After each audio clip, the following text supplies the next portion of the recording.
এই ভিডিওটা আমি বানাইতে চাই নাই, কারণ এই মুভি টিজার দেখে আমার তেমন একটা আগ্রহ ছিল না এই মুভির প্রতি। টিজার রিভিউ করার সময় মনে মনে ঠিক করেছিলাম যে ট্রেলার রিভিউ করব না, ডাইরেক্ট মুভি রিভিউ করব। কিন্তু ভাই, বাগি 4 এই মুভির ট্রেলার দেখে আমি পুরো অবাক, নিজেকে আর ধরে রাখতে পারলাম না, তাই ভিডিওটি বানাইলাম। ট্রেলারের শুরুতে লেখা age restricted and R rated disclaimer. YouTube যাতে এই ভিডিওটা নামিয়ে না দেয়।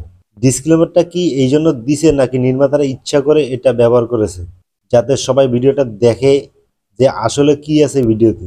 এবার আসি ট্রেলারের সবচেয়ে বড় আকর্ষণে। ট্রেলারের সবথেকে বড় আকর্ষণ টাইগার শ্রফ। তাকে একেবারে নতুন ও ভয়ঙ্কর ব্রুটাল হাই অকটেন অ্যাকশন রূপে দেখে আমার পুরাই মাথা নষ্ট।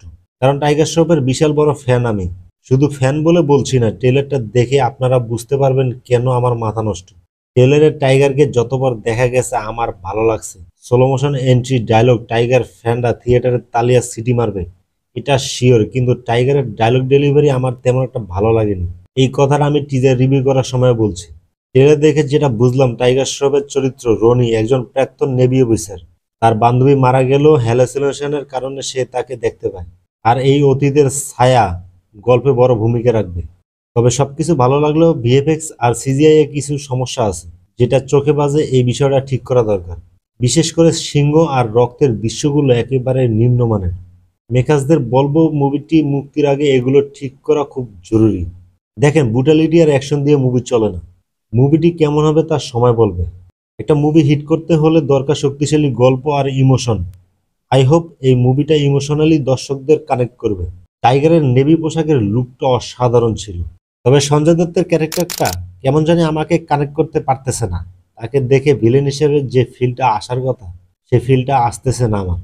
বাগি 1 2 3-র কোনো খাওয়ান নয় বাগি 4-এর কাছে।